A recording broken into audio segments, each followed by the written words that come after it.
क्या जब किसी की मृत्यु होती है तो वो जो सोल होती है, क्या वो 13 दिनों तक उसी पर्टिकुलर उस घर में या उसी एटमॉस्फेयर में रहती है, या वो ट्रेवल करके जा चुकी होती है? जो व्यक्ति शरीर छोड़ रहा है मरते समय, उसका ध्यान कहाँ है? ऐसी आत्माएं समय लेंगी। शरीर छूट गया पर वासनाएं यहीं की जुड़ी हुई हैं। कुछ लोग ऐसा कहते हैं कि जब हम ऊपर गए सोल वर्ल्ड में तो हमारे दादाजी या कोई हमारे बहुत पुराने रिलेटिव जो नजर आते हैं सोल वर्ल्ड में, तो क्या उन्होंने जन्म नहीं लिया, उनकी सोल अभी तक ऊपर है? वो मुझे कैसे नजर आए वहाँ पर? आत्मा होती है वो मल्टी डायमेंशनल होती है कि जब हम रात को सोते हैं मुझे लगता है कि मेरी छाती पर कोई बैठा है, भूत बैठा है और मुझे हिलने नहीं दे रहा। वास्तव में ये एस्ट्रल एक्सपीरियंस है। किस व्यक्ति को पास्ट लाइफ की यादें रहती हैं? हो सकता है कि पास्ट में भी उन्होंने कोई साधना करी हो। अब जब हम भी ध्यान करते हैं, जब हम खुद से जुड़ते हैं, तो एक समय ऐसा आता है हमारी पास्ट लाइफ्स हमें खुलने लगती है।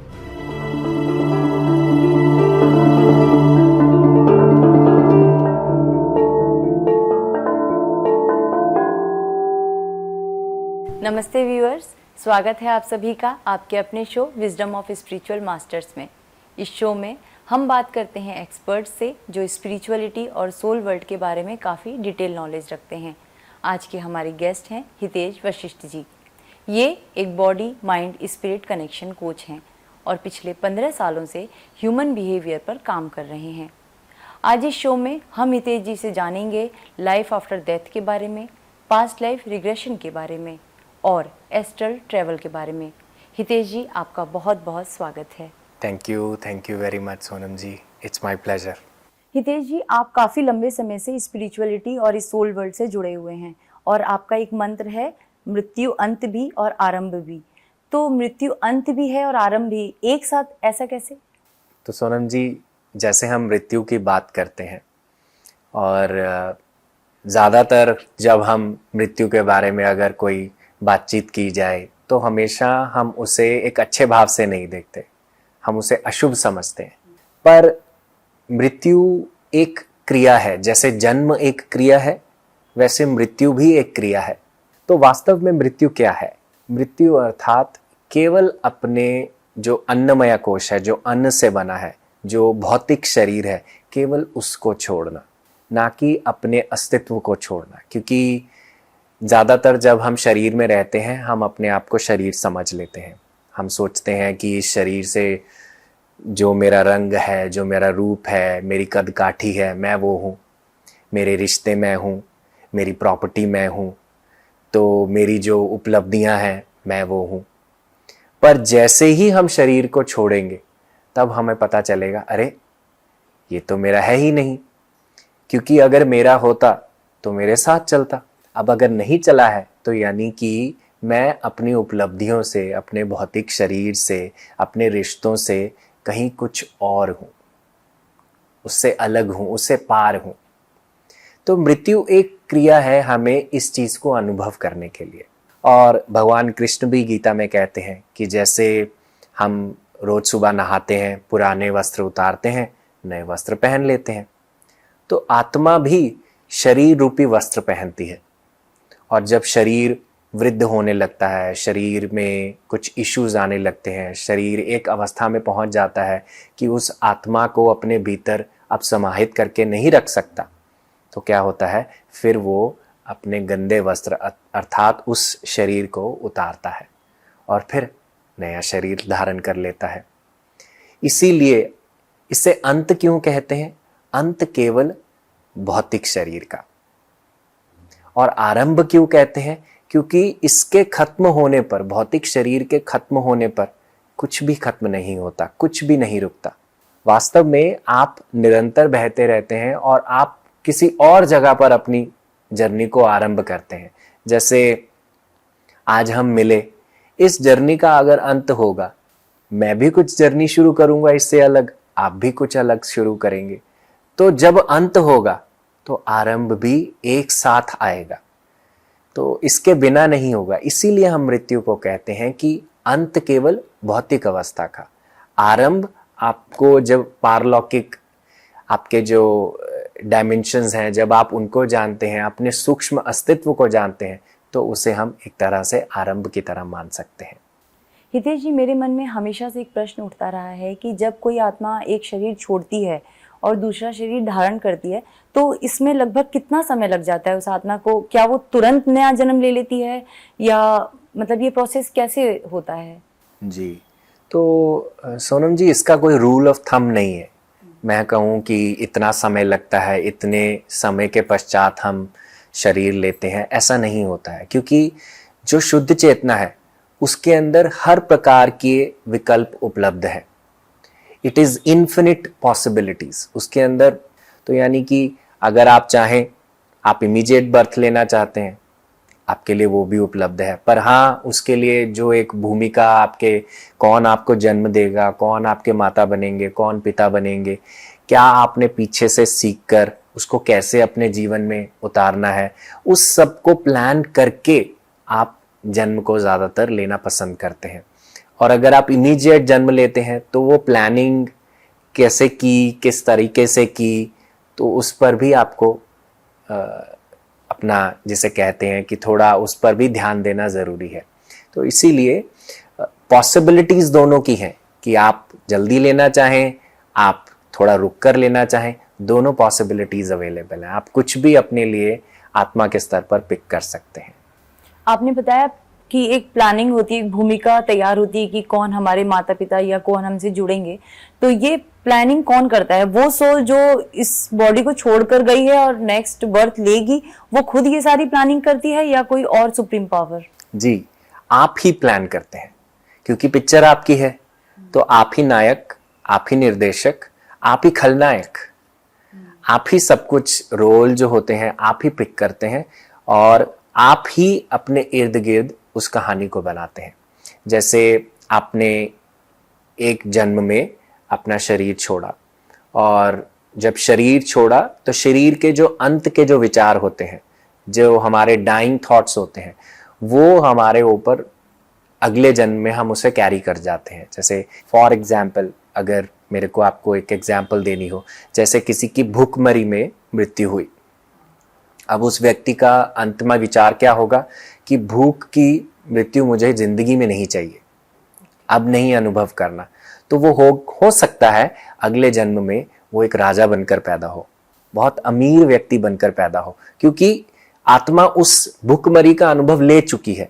अब उसको उसके विपरीत अनुभव लेना है, और उसके विपरीत, जहां गरीबी थी वहां अमीरी लेना होगा, जहां मैंने स्त्री का शरीर लिया वहां पुरुष का शरीर लेना होगा। तो आत्मा हर प्रकार का अनुभव लेते हुए सीखती चलती है, और जब इससे सीख लेती है तो फिर हम अपनी समीक्षा करते हैं। जैसे शरीर छोड़ा, फिर एक पिक्चर की भांति हम अपने जीवन को, जो पिछला जन्म जिया, उसको देखते हैं कि हाँ, मैंने क्या ठीक किया, क्या मैं बेहतर कर सकता था। पनिशमेंट कुछ भी नहीं है वहां पे। हमें लगे कि कोई ऊपर छड़ी लेकर बैठा है और मेरे ऊपर छड़ी चला रहा है, ऐसा नहीं है। हम ही अपने गिल्ट के माध्यम से अपने आप को पनिश करते हैं। हम ही जब अपने ऊपर बर्डन डालते हैं कि मैं ठीक नहीं हूं, या मैंने ठीक नहीं किया अपने बुरे काम, क्योंकि वो किसी और ने नहीं करे, आपने ही करे, तो उन्हीं का ही बर्डन हम वापस से अपने जीवन को इम्प्रोवाइज करने के लिए लेकर आते हैं। जैसे अब समीक्षा करी, समीक्षा को देखकर उसके अंतर्गत हम अपनी नई पटकथा को लिखते हैं, नई स्टोरी को लिखते हैं। अब जब स्टोरी लिख ली, फिर हम अपने जैसे गाइडिंग फोर्स, जैसे कह लीजिए कि हमारे पास जैसे कोई हायर सेल्फ है जो हमसे, हमारे मेंटोर की तरह, जैसे सृष्टि पर स्पिरिचुअल गाइड्स कैसे हमारे गाइड्स होते हैं, तो हम उनसे अपने बारे में उसकी समीक्षा, उसकी जो जांच पड़ताल होती है उस पटकथा की जाती है। और ये भी उस तरीके से नहीं की जाती कि उसमें गलतियां निकाली जाएं। वो सिर्फ आपको आपके प्रति ही प्रश्न पूछकर, आपका जो आपने एक गोल बनाया है उसके प्रति आपकी इच्छा तीव्र करते हैं कि आप अपने ग्रोथ के प्रति फोकस्ड रह पाए। तो इसी तरीके को पटकथा को लिख के फिर हम किरदार ऐड करते हैं कि कौन मेरी माता बनेगा, कहाँ मेरा जन्म होगा, क्योंकि सबसे पहले माता को चुना जाता है, क्योंकि जहाँ गर्भ मिलेगा उसी से ही आपका एनवायरनमेंट, आपकी जो वातावरण है वहीं से बनना शुरू हो जाएगा। माता, पिता, फिर परिवार के जन, फिर कैसे कैसे मैंने चैलेंज चुने, जैसे अगर मैंने एक लाइफ टाइम में इम्पेशेंस रखा या मैं बहुत कठोर था, तो इस लाइफ टाइम में मैं लेसन रखूंगा कि I have to learn to be soft, कि मुझे पेशेंस सीखना है। तो मेरी जो थीम अब पेशेंस डिसाइड हो गया है। अब इसके ही चलते चलते मैं अपने जीवन की जो सारी कहानी है बुनूंगा और उसी में ही लोगों को ऐड करूंगा कि कौन मेरी पेशेंस को टेस्ट करेगा। ऐसे लोग भी ऐड करेंगे कि क्योंकि मुझे नहीं तो कैसे सीखने को मिलेगा पेशेंस के बारे में। पहले मुझे पेशेंस से दूर जाना है, दूर जाऊंगा तभी तो पता चलेगा, प्यास लगेगी तभी तो पानी को ढूंढूंगा। तो इसी प्रकार से जब हम अपने जीवन की पटकथा को लिखते हैं, किरदारों को ऐड करते हैं, फिर उसी को जीने के लिए एक समय पर हम नीचे आकर रहने लगते हैं। तो यानी कि अगर इस जीवन में मेरे साथ कोई बहुत नेगेटिव व्यवहार चल रहा है तो वो मैंने खुद चुना है अपने लिए। बिल्कुल। हमें लगे कि लोग मेरी निंदा करते हैं, मुझे क्रिटिसाइज करते हैं, वो एक चेहरा है, सिर्फ चुना आपने ही है। तो मुझे उसे ब्लेम करने का कोई राइट बिल्कुल भी नहीं, क्योंकि आप अपने सृष्टिकर्ता रचयिता खुद ही हैं। अपनी जो रियलिटी है उसके रचयिता खुद है। हमें बाहरी स्तर पर लग सकता है कि ये व्यक्ति मेरे जीवन में कंकर डाल रहा है, मेरे को बाधा दे रहा है, पर वास्तव में आपने ही उसे चुना है ताकि वो आपको एक संघर्ष पर लेकर जाए और आप अपने प्रति सजग होकर आगे चल पाए। नहीं तो हम क्यों करेंगे। जब 5वीं कक्षा से 6ठी कक्षा में जाना है, एक टेस्ट देकर जाते हैं, तो ये व्यक्ति क्या करते हैं, हमें टेस्ट देते हैं।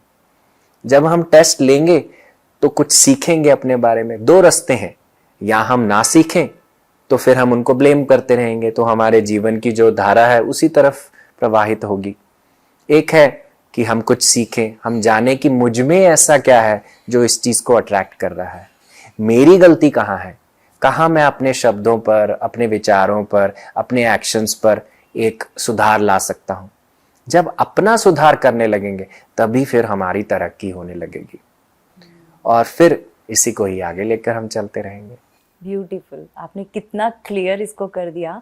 क्योंकि हम क्या होता है जनरली जब अपनी डेली रूटीन लाइफ में ऐसा लगता है कि मेरे साथ इतना बुरा क्यों हो रहा है, मैं उसे कोसने लगूं या किसी और को, नहीं, ये सब कुछ मैंने खुद अपने लिए चुना था ताकि मैं इम्प्रूव कर सकूं। जी बिल्कुल। हम एक कहावत कहते हैं कि people those who are enemies to you on your earthly realm, they are best of your friends in the spirit realm। क्योंकि उन्हीं के कारण आप सीख रहे हैं। अब देखो, मैं आपका अच्छा दोस्त हूंगा, सबसे घनिष्ठ दोस्त हूंगा, तभी आपका कान खींचने का भी हक रखता हूं। तो इसी तरीके से वो धरती पर आकर आपका कान खींचते हैं ताकि आपके अंदर कुछ जगे, पर वास्तव में आपसे सबसे आपके जैसे क्लोज वही है, ऊपर हायर सेल्फ, जो स्पिरिचुअल वर्ल्ड में। हितेश जी, बहुत सारे लोगों को अपने पूर्व जन्म की बातें याद रहती हैं। मतलब कुछ लोगों को, नॉट बहुत सारे लोगों, कुछ लोगों को अपने पूर्व जन्म की बातें याद रहती हैं, लेकिन हम में से बहुत लोगों को याद नहीं रहती। तो कुछ लोगों को कैसे याद रहती है, इसके पीछे क्या लॉजिक है, मतलब क्या साइंस है इसके पीछे? जी, तो एक्चुअली पूर्व जन्मों की बातें याद रहना एक्चुअली बच्चों को याद रहती हैं। जब वो नया शरीर लेते हैं तो उनको जो पुरानी यादें होती हैं उनके साथ कहीं ना कहीं बनी होती हैं। पर जैसे जैसे हम सृष्टि में अपने आप को जमाने लगते हैं, हमारे वातावरण हमें कंडीशन करने लगता है, तो जो हमारी अतीन्द्रिय होती है, हमारी इंट्यूशन होती है, वो कहीं ना कहीं सोने लगती है। क्योंकि हमें दुनिया में क्या सिखाया जाता है, इंट्यूशन का कोई फायदा नहीं है ना। हमें कभी कोई स्कूल नहीं है इंट्यूशन का कि बच्चे को ABC सिखाई जाए, मैथ सिखाया जाए, पर इंट्यूशन कोई सब्जेक्ट ही नहीं है। तो क्या होता है, ये जो हमारी फिर अतीन्द्रिय है, हमारी जो अंदर जो हमारी एक सोल टैलेंट्स हैं, वो कहीं ना कहीं थमने लगते हैं। किस व्यक्ति को पास्ट लाइफ की यादें रहती हैं? हो सकता है कि पास्ट में भी उन्होंने कोई साधना करी हो जिसके कारण उनका जो तीसरा नेत्र है जगा हुआ है, इंट्यूशन जगी हुई है। तो इस जन्म में भी वो उन यादों को कहीं ना कहीं अपने साथ बना ले लेते हैं। वो कहीं ना कहीं बंद होती हैं, पर जैसे ही साधना का मार्ग चुनते हैं, इस जन्म में चुनेंगे, तो वो क्या होगा, पिछले जन्म की यादें जाग जाती हैं। जैसे गौतम बुद्ध है, जब उन्होंने ध्यान करना शुरू किया तो उनके जो पिछले जन्म के जो यादें थी वो सारी निकल कर बाहर आने लगी। कहाँ उन्होंने एक जानवर का शरीर लिया, कहाँ एक मनुष्य का शरीर लिया, वो सब चीज़ें निकल कर आने लगी। उन कहानियों को लिखा गया है जातक कथा, जिनको हम जातका टेल्स कहते हैं। तो वो कथाएं क्या हैं? वो सिद्धार्थ गौतम की वो पास्ट लाइफ्स रही हैं। अब जब हम भी ध्यान करते हैं, जब हम खुद से जुड़ते हैं, तो एक समय ऐसा आता है हमारी पास्ट लाइफ्स हमें खुलने लगती है। वो ज़रूरी नहीं है कि वो सबको खुले, किसी को खुलती हैं, किसी को नहीं खुलती हैं। पर वास्तव में ज़्यादातर लोगों के लिए क्या होता है, एक वॉल ऑफ एमनीजिया है, माया की चादर है। क्योंकि जैसे ही हम शरीर लेते हैं, हम अपने अस्तित्व से दूर होकर ईगो से जुड़ जाते हैं और माया का जो प्रभाव होता है हम पर बढ़ जाता है। हम भूल जाते हैं हम कौन हैं, हम भूल जाते हैं कि हम कितने जन्मों से यात्रा करते हुए यहाँ तक पहुंचे हैं। हम भूल जाते हैं हम शुद्ध चेतना है, तो वो भूल जाते हैं। पर जैसे ही इस जन्म में हम कोई ऐसा काम करने लगेंगे जो हमें आत्मा की तरफ इशारा करेगा, तो वो जो छुपी हुई शक्तियां हैं वो अपने आप जागने लगती हैं।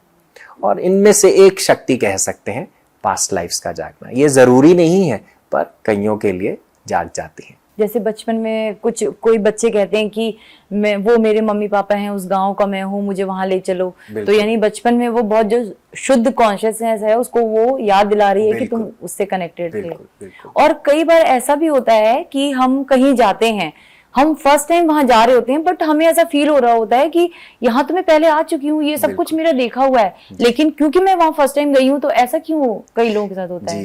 ये भी, इसे हम कहते हैं डेजा वू, कि जैसे ये पहले कभी हो चुका है। जैसे हम आज मिल रहे हैं, अगर मुझे कुछ लगे कि हाँ हम ऐसे पहले भी बात कर चुके हैं, तो शायद हो सकता है कि ये पीछे भी हमने कभी ना कभी किसी और रियलिटी में, किसी और समय में, किसी और एरा में हम ये कर चुके हैं।